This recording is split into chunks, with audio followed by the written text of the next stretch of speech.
So let's find out about Cassie and the reason she's here, okay? Okay, that's the house that I grew up in. When I was 3, I was adopted by my uncle and aunt.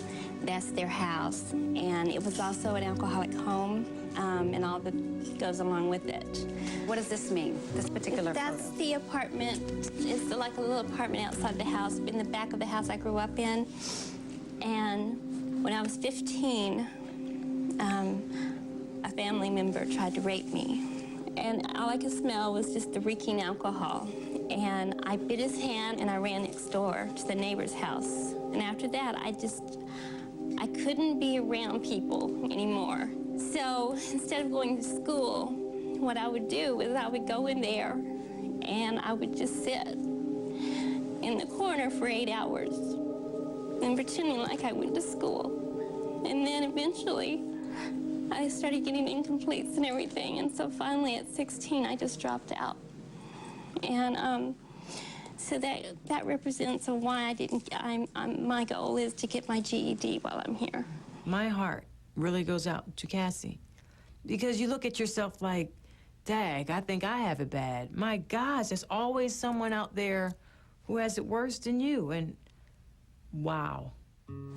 I started drinking when I was 14 and left home when I was 18. I would drink every single day. At my end, my bottom, my very bottom, I was drinking vanilla extract or Listerine to get enough alcohol in my system to be able to make it to the liquor store that morning because I had to have it. What was the moment when you said, I'm gonna quit this time? What happened? What happened was I was in a thrifty store and I was getting a bottle of wine, and at the popsicle part, here is this lady that I had met in AA. So of course I had to wait till she left to go get the bottle of wine because God forbid she sees me getting the bottle of wine. So I waited till she left, I bought that bottle of wine and I went home and I started drinking that bottle of wine. And I swear to you, I'm drinking it, and I see her by her face at the bottom of it. When I'm tipping it up, her face is at the bottom of the bottle, telling me I could do it. I could stop. I've been sober ever since.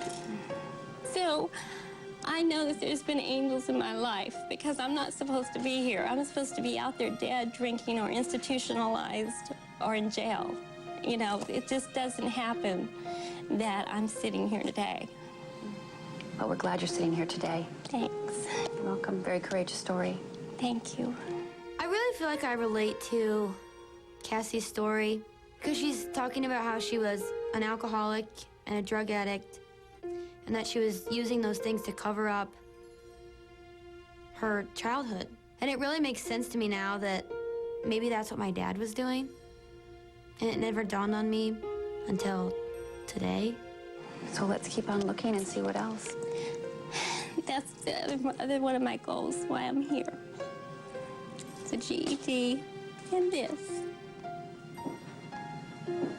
What's this? Exactly what does that leaf represent? Or what has that leaf represented to you? Yeah, you know how when a leaf is dying, it's all brittle and everything, and it just crumbles. That represents how I felt when I gave a child up for adoption.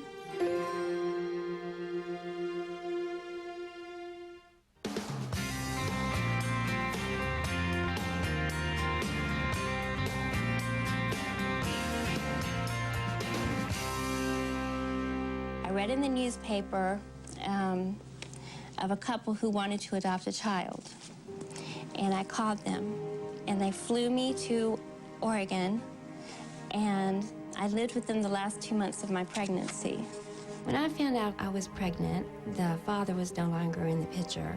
We dated for about 6 months, and we'd already broken up when I found out I was pregnant, and I felt lost. So I decided adoption, and he signed away his rights. What was going through your mind to give it up for adoption?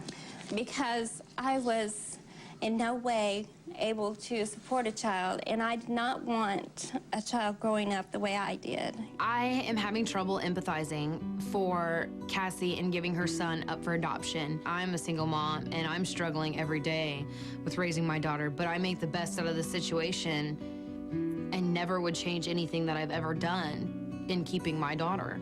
So you weren't willing or ready at that time to quit drinking for the sake of your child? Right. Okay. The only reason I didn't drink while I was pregnant is because I lived with this family, and I couldn't.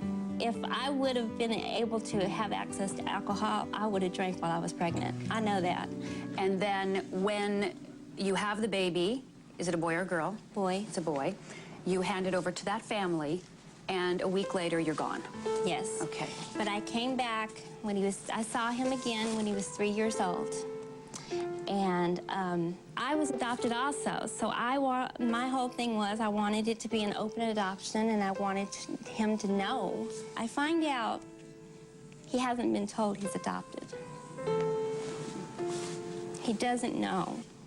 And I said, okay, I don't know what I'm supposed to do, but I'm gonna wait until he's 18 years old. And I know something will happen in my life that where I need to be. Well, that time's today. He's 18. This is the letter that I asked the adopted mother that I could write for when they told him he'll have that. I know in my soul I will always know the sound of your heartbeat, for I feel there is always a bond between a birth parent who brings another life into the world. Even though the greatest joy in my life would have been to share your heart through the years, I was not at a place in my life to give you that life that you deserved. Now today is the time that they have chosen to tell you. I hope you understand you are very much loved by all of us.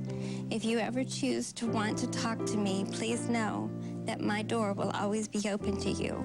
I love you. With hope, Cassie. One day he'll know, because I was adopted, and I know I would feel terrible if I didn't know. I find this very interesting. I'm fascinated. You want to advance your education so that you can find a new way in life, which is very, very similar to Tawanda's goal of discovering new self and Josie's goal of embracing new life. Clearly, you are sitting smack dab on top of Kim's goal of mending a broken relationship. You are in the process of Jennifer's goal to heal and know the love of yourself. And I don't think you need to lose any weight, but clearly you are gaining a new self, which is Summer's goal. So you bring an issue of each of these, your housemates, to the floor so very, very clearly. You, I would say right now, are in the presence of 5 angels who can absolutely lift you to a place of total realization. Fascinating. It's delicious. Somebody get me a fork. Tell us about your self-portrait. When you look at that butterfly, what does that mean to you? It means it's pushed down. It can't fly. And so what part of you, when you drew the butterfly, were you expressing? I guess responsibilities and self-worth. In order to actually be set free and become the butterfly and reconnect with your son, there will be some challenges to your intellect and to your soul and to your heart and to your body. And to your caterpillar nest. And to your belief in yourself and your vision of who you are. So when you walk through the starting over house, basically, Jan and I believe that you're ours. And you agreed to go through the process of what it will take to actually make that goal, reconnect with your son, healthy, honest, Yes. and true. Okay?